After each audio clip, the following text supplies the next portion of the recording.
네, 안녕하세요. 은행다인 우빈 아빠입니다. 저번 주 코로나 대출 좀 더 빨라진다라는 언론 보도를 보시고 많은 혼란이 있을 것 같아서 제가 아직 뭐 바뀐 게 아무것도 없다. 앞으로 뭔가 실제로 바뀌면 빨라진 방법을 가지고 코로나 대출을 최대한 빨리 받는 방법이라는 영상을 올린다고 말씀을 드렸는데, 아니나 다를까 이 언론 보도를 보시고 창구에 굉장히 그 혼란이 극심해졌습니다. 제 채널에 달린 댓글이 하나 있는데, 이분이 물어보신 거하고 지금 창구가 혼란스러운 이유하고 이제 똑같은 거거든요. 같은 거를 물어보시는 건데, 이 댓글을 한번 볼게요. 자, 댓글 하나를 보시면, 사업장이 안동 소재지인데 신용보증재단에 금일 통화해보니 주거래 은행 창구로 바로 가도 된다고 하는데 맞는 말인지요? 라는 댓글을 주셨습니다. 어제 오늘 은행에 걸려오는 대부분 전화라든지 오시는 분이 물어보시는 내용이 대부분 이거였어요. 은행에 오시면 좀 더 빨리 되는 줄 알고 계시는 분들이 굉장히 많습니다. 지금 이 영상 보시는 분들도 이걸 재단으로 가야 되는 건지 은행으로 가야 되는 건지 헷갈리시는 분들이 굉장히 많을 것 같은데, 이것에 대해서 좀 내용을 말씀드리려고 하는 거고요. 자, 여러분 같이 한번 생각을 해보실게요. 보증서가 지금 그 일련의 절차 가운데서 제일 시간이 많이 걸리고 시간이 적체되어 있는 데가 보증서 발급 절차예요. 다 아실 거예요. 보증서 발급이 지금 지역신용보증재단에서 보증서 발급이 제일 한참 걸립니다. 이게 더디어서 대출이 전체적으로 지금 늦어지는 건데, 자, 보증서가 빨리 나오려면 둘 중에 하나예요. 자, 하나는 신용보증재단 직원 한 명 그 책상 옆에 여러분들이 그 접수한 서류가 이만큼 쌓여 있는데, 이 직원이 1시간 동안 열심히 처리해서 한 3분 정도 심사를 한다고 가정을 해볼게요. 그러면 이 심사의 절차를 간소화해서 1시간에 3명 하던 거를 6명씩 한다고 하면 보증서가 빨리 나오겠죠.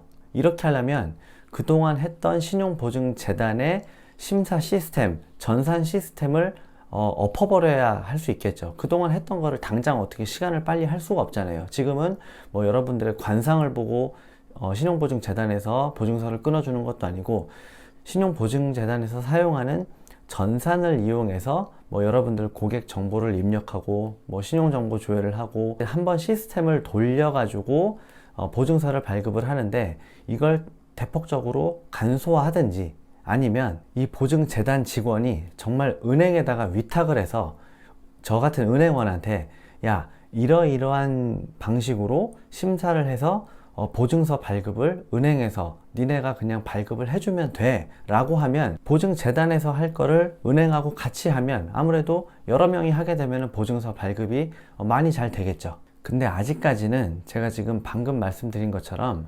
보증재단에서 했던 그 심사 업무를 은행에다가 위탁을 해서 지금 뭔가 빨리 나오게 하는 단계가 지금 전혀 아니고, 여러분들이 은행에 가셔서 접수를 하시게 되면 여러분들이 직접 신용보증재단에서 접수를 하게 되면 순서대로 이 직원 옆에 서류가 쌓이는 거고요.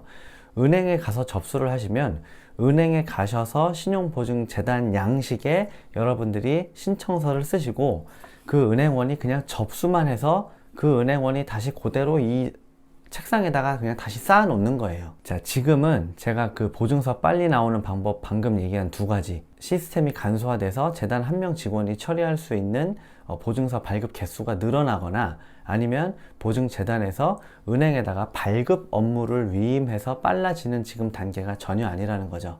근데 왜 어떤 데는 아까 그 안동에서 접수하셨다는 그분처럼 어떤 경우는 재단으로 가는 경우가 있고 어떤 경우는 은행으로 가는 경우가 있냐면, 이거는 그 지역 신용보증재단의 인력 구조가 좀 다르기 때문입니다. 예를 들어서 어떤 지역 신용보증재단이 인근에 있는 소상공인 수에 비해서 직원 인력이 좀 부족하게 되면은 이 직원 갖고 그냥 심사만 해도 모자란 판에 오셔가지고 서류 접수하고 서류 뭐 빠졌는지 체크하고 이런 업무까지 보증재단 직원이 하게 되면은 가뜩이나 심사 업무가 늦어지는데 더 늦어지잖아요. 이런 경우에는 어쩔 수 없이 그 지역 신용보증재단 인근에 있는 은행에다가 서류 접수만 위탁을 하는 거예요. 근데 사실 제일 정확한 건 여러분들이 신용보증재단에다가 접수를 하시는 게 가장 정확합니다. 왜냐하면 이걸 은행에서 접수하면 무슨 일이 생기냐면, 저희 같은 은행원들은 그 은행 직원이 일하고 있는 그 은행 서류에 익숙하잖아요. 재단 서류는 그 은행 직원이 평소에 보지도 않던 서류인데 이렇게 체크 한 대만 그냥 잘 받으면 된다라고 해서 받다가 만약에 뭐가 한 군데 빠졌다든지 서류가 뭐가 빠지게 되면 일이 더 꼬여버릴 수도 있고 한 번 더 오셔야 될 수도 있어요. 그리고 그 심사를 하는 재단 직원 입장에서는 서류가 완벽하게 체크가 된 상태에서 서류가 착착착 쌓여 있으면 밑에서부터 접수되는 대로 팍팍팍 접수를 하고 심사를 해야 되는데 막 심사를 하다가 중간에 봤는데 뭐가 하나 서류가 빠졌어. 그러면 또 이분한테 뭐 못 빠졌다고 전화하고 뭐 달라고 다시 하면은 뭐 전화하는 사람도 힘들고 그 전화 받고 다시 또 뭐 서류 챙겨가지고 다시 또 접수하는 여러분들도 더 짜증나고 그렇잖아요. 자, 다시 한번 말씀드리지만 그 지역신용보증재단 지점에 어쩔 수 없는 상황을 빼고는 서류 접수는 보증재단에다가 직접 하시는 게 제일 정확합니다. 은행에서 접수해도 결국 뭐다? 그냥 은행에서 접수해서 옆에다 그냥 쌓아두는 거다. 보증서 발급이 빨라지려면 어떻게 해야 된다? 보증재단 시스템을, 심사 시스템을 갈아엎든지. 근데 이게 시간이 걸리겠죠. 딱 들어보기만 해도. 아니면 은행에다가 서류 접수를 대행하는 게 아니라 보증서 발급 업무를 대행해야 빨라집니다. 근데 지난주에 그 언론 보도 난 이후에 지금 이 두 경우 모두 바뀐 게 아직 없고 뭔가 변동된 내용이 있으면 다시 한번 여러분들께 영상을 올려드리겠습니다. 오늘은 여기까지입니다. 감사합니다.